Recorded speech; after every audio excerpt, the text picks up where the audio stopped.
السلام علیکم ناظرین، آج ہم سنیں گے حضرت امام حسین رضی اللہ تعالیٰ عنہ سے ہمیں کیا سبق ملتا ہے۔ بسم اللہ الرحمن الرحیم۔ حضرت امام حسین رضی اللہ تعالیٰ عنہ کی حیات اور ثانیہ کربلا سے ہمیں یہ بنیادی سبق ملتا ہے کہ حق اور انصاف کی خاطر بڑی سے بڑی قربانی دینے سے بھی ذریعے نہیں کرنا چاہیے۔ آپ نے ظلم، جبر اور باطل کے سامنے سر جھکانے کے بجائے عزت کی موت کو ذلت کی زندگی پر ترجیح دی۔ آپ کی تعلیمات اور واقعہ کربلا سے ملنے والے اہم اسباق ذریعے ہیں۔ ظلم کے خلاف آواز اٹھانا۔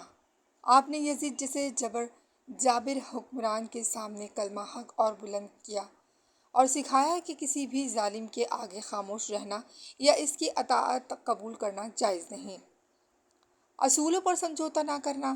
اگر آپ چاہتے ہیں کہ وقتی مفادات یا جان بچانے کے لیے سمجھوتا کر سکتے تھے، لیکن آپ نے اپنے اصولوں پر آنچ نہیں آنے دی اور دین اسلام کی سربلندی کے لیے اپنا سب کچھ قربان کر دیا۔ سبحان اللہ۔ حضرت امام حسین رضی اللہ تعالیٰ عنہ کی قربانی اور ان کا کردار انسانیت کے لیے ایک مکمل ضابطہ حیات ہے۔ ان کی زندگی سے حاصل ہونے والی مزید گہرے اسباب یہ ہیں: کردار اور اخلاقیات کی بلندی، خوف اور لالچ سے آزاد۔ آپ نے ثابت کیا کہ مومن نہ تو کسی طاقت سے ڈرتا ہے اور نہ ہی کسی دنیاوی مال اور منصب کی لالچ میں آتا ہے۔ عزت نفس کی حفاظت۔ آپ کا فرمان ہے کہ ذلت کی زندگی سے عزت کی موت بہتر ہے، جو ہمیں سکھاتا ہے کہ اپنی غیرت اور خودداری پر کبھی آنچ نہ آنے دیں۔ خواتین اور بچوں کا احترام۔ شدید جنگی حالات اور مصائب کے باوجود آپ نے اہل بیت کی خواتین اور بچوں کے آرام اور تحفظ کا پورا خیال رکھا۔ اجتماعی اور معاشرتی اسباق۔ حق کا معیار تعداد نہیں۔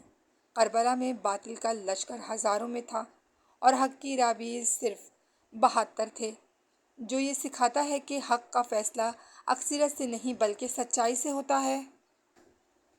صبر اور استقامت۔ میدان کربلا میں ہر قسم کی مشکلات، بھوک پیاس اور اپنوں کی شہادتوں کے باوجود آپ اور آپ کے ساتھیوں نے جس صبر و استقامت کا مظاہرہ کیا، وہ رہتی دنیا تک کے لیے مثال ہے۔ حق پرستی کا جذبہ۔ آپ کی قربانی ہمیں یہ درس دیتی ہے کہ تعداد یا ظاہری وسائل کی کمی کے پرواہ کیے بغیر ہمیشہ سچ اور حق کا ساتھ دینا چاہیے۔ نماز اور پابندی سے محبت۔ آخری لمحات میں بھی نماز کی ادائیگی اس بات کا ثبوت ہے کہ حالات کتنے بھی کٹھن کیوں نہ ہوں، اللہ کی عبادت اور احکامات الہی کو مقدم رکھنا چاہیے۔ سبحان اللہ۔ اجتماعی اور معاشرتی اسباق۔ حق کا معیار تعداد نہیں۔ کربلا میں باطل کا لشکر ہزاروں میں تھا اور حق کی راہی صرف 72 تھی، جو یہ سکھایا ہے کہ حق کا فیصلہ اکثریت سے نہیں بلکہ سچائی سے ہوتا ہے۔ معاشرتی اصلاح کی فکر۔ آپ نے اپنے سفر کا مقدس بیان کرتے ہوئے فرمایا کہ میں اپنے نانا کی امت کے اصلاح کے لیے نکلا ہوں۔ یہ ہمیں اپنے معاشرے کو برائیوں سے پاک کرنے کا درس دیتا ہے۔ وفاداری اور جانثاری۔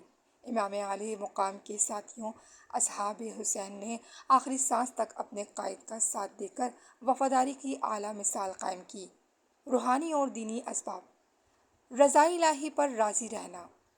ہر مصیبت اور اپنوں کی شہادت کے بعد بھی آپ کی زبان پر اللہ کا شکر اور رضائے بقضائے اے اللہ میں تیری رضا میں راضی ہوں کا کلام تھا۔ سبحان اللہ۔